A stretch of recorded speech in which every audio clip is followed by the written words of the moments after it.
Hey guys, so my name is Gwen Fifield, and today I'm going to be talking a little bit more about the skeletal system and some of the specialties that work with our skeletal system, as well as getting a closer look at a specific organ within it.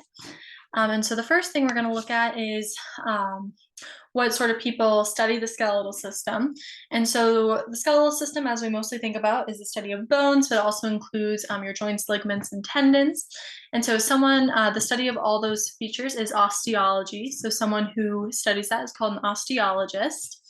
Some of the people in the medical field that end up working with this are many different specialties related to it. The first one you have are called bone or skeleton doctors, which treat bone or joint disorders, and there's a bunch of different branches within it.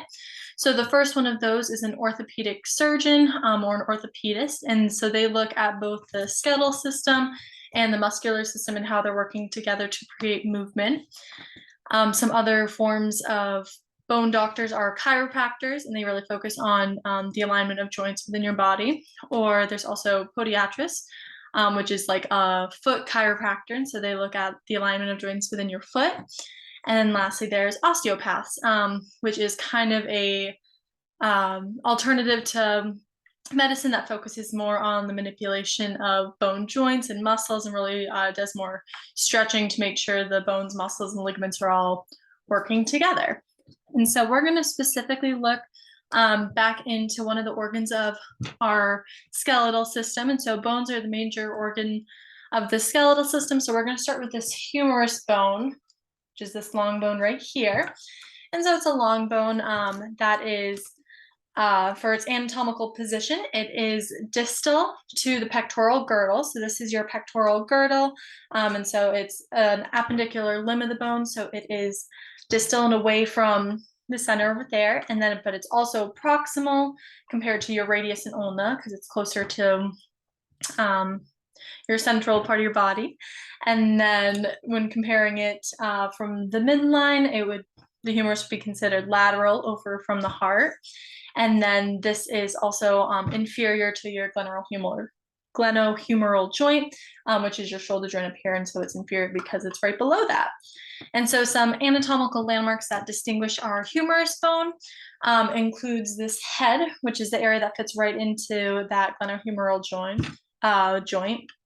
And so the head is like that bulb area that fits right into the joint. It's kind of like ball and socket, fits right into it. And the neck is the thinner area right next to the head. So head's the bulb, neck is right around it.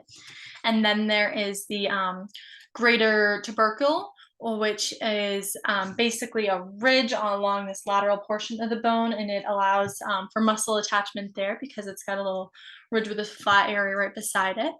And then halfway down the shaft, down over here, there's a thing called the deltoid tuberosity, which is another little projection over here that attaches to our deltoid muscle. And then down towards the bottom, right in this corner, you can see over here is your olecranon and coronoid fossa. And so that's an indentation that allows for the ulna to fit in there when your elbow bends or flexes or extends. And then lastly, also down by this elbow joint is your capitulum and your trochlea, which are rounded projections that articulate with the radius and ulna. So they fit together and to produce that joint over there. And so those are just some of the anatomical landmarks that you can find within the humeral bone.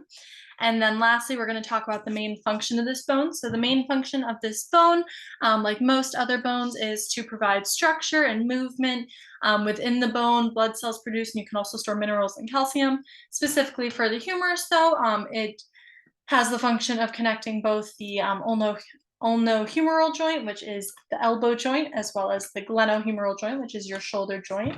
And these allow for both movement and flexibility with the hand and that whole upper limb and appendage.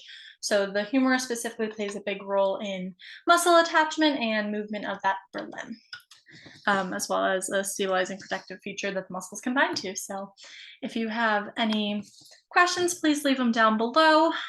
Thanks for watching. The skeletal system was one of my favorite to learn about because you can visualize it. So hope you enjoyed my visual presentation.